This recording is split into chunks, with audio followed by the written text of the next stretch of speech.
What's up guys, welcome back to another video. In this video we're going to be working on getting the antenna deleted on the GTO.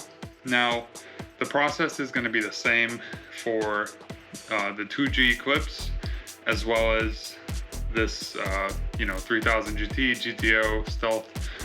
That's all going to be the same roughly.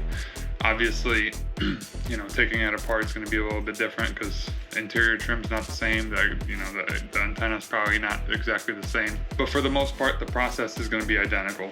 So we're going to start off by removing the interior trunk lining, mainly in the area where the antenna is. In the case of the GTO, Stealth 3000 GT, I believe 2G clips is the same as far as I remember. It is on the left rear quarter panel. So we're gonna get all that apart, pull the interior lining out, as well as the trunk carpet, all that stuff. It's got to come out because you don't want it to burn when we're gonna be welding.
So now that we pulled out all the interior plastic, it's time to remove the antenna.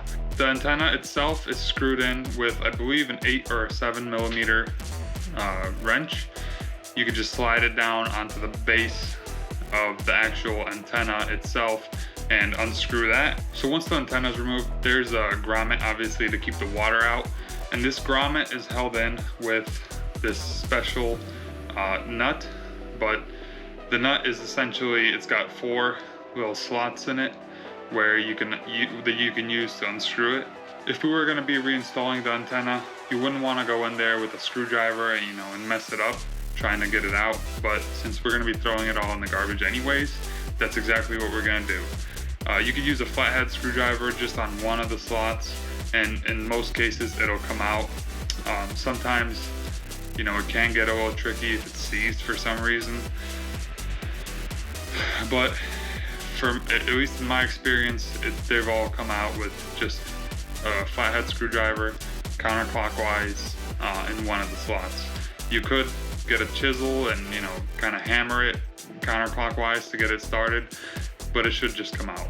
So once we remove this nut, the next step is going to be to just lift up on the grommet, and that slides up out of the hole. So at this point, it's time to unscrew the whole antenna mechanism. Now on the Stealth, it's this big power antenna that comes in and out. It just weighs too much, and if I really wanted to listen to the radio, I would just buy a small little magnetic antenna and hide it somewhere. That way, it just leaves the body much more seamless and just better looking overall. So there's usually a couple of bolts that hold the actual antenna mechanism, housing, whatever you want to call it, to the quarter panel on the inside. In the Stealth case, it's 3. In the 2G clips case, it's probably also 3. They're very obvious. Unscrew them and pull it out.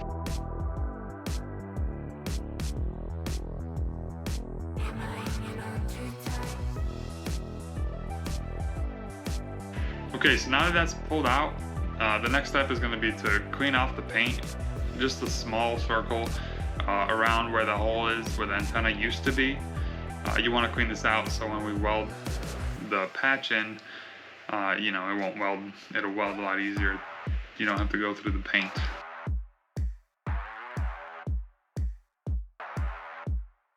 So now we're going to cut out a little patch. I just used whatever scrap piece of sheet metal I had. It's a little too thick, the piece that I put into the Stealth, but thick doesn't really, it's not going to matter. Rather go thicker than thinner, because if you go very thin, you have the possibility of burning through it when you're welding, and that's just going to be an unnecessary hassle. So once we cut the patch out, what I did was I inserted it through the hole in the quarter panel up, just to get it roughly in position, and then I stuck a magnet actually through the hole down and grabbed that little patch and just pulled it up against the quarter panel so it's nice and flush. And now it's time to weld. So I just held it with one hand and just tacked it on, and then when I got it tacked on one side, I stuck a long wrench in there, and I just pushed it up a little bit because it was a little bit off. I pushed it up a little bit to get it nice and flush in the quarter panel, and then I just welded it around.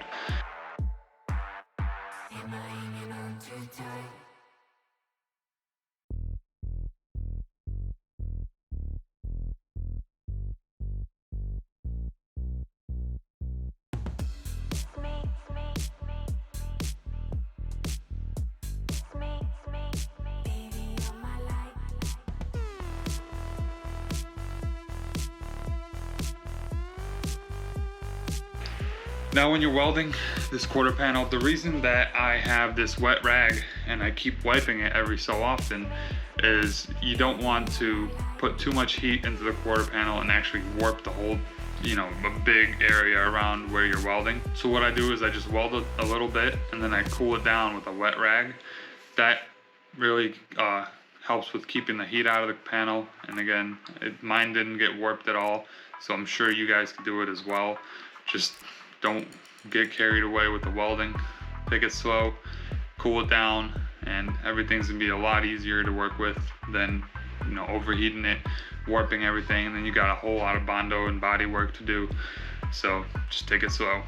Now that it's welded, it's time to grind the welds down a little bit.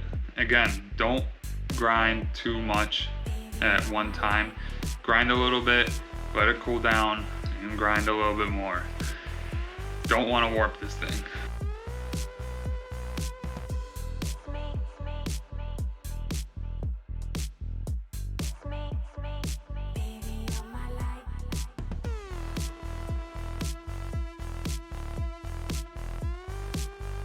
So now you want to sand it all down. Get a little bit of scratches in that patch you put in.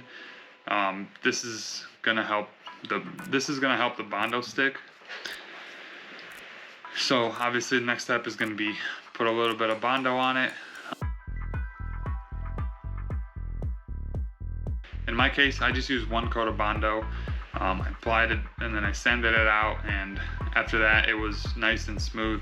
So I hit it with some primer, and obviously the next step is going to be to get it painted. That's going to be in a little bit for me because there's a lot of dents and stuff around the car that obviously I'm gonna have to fix, and I'm gonna do that soon here, and we're gonna get it painted. So once you have the patch welded in and I bondoed over the top already, what I like to do is put up some seam sealer in through the bottom and kind of seal up around where the patch is. This will help keep water out of there, help keep it from rusting.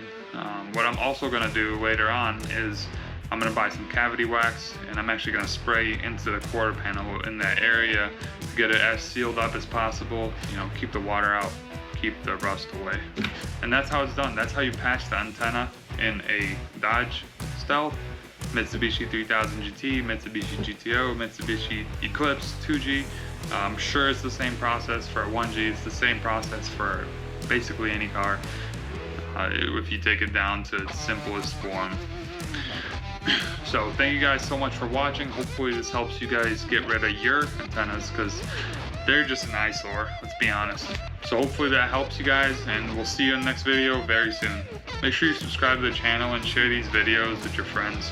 I'm really trying to step up my YouTube game as well as my car game, and hopefully soon we'll be doing some other cool projects. So thank you guys. See ya.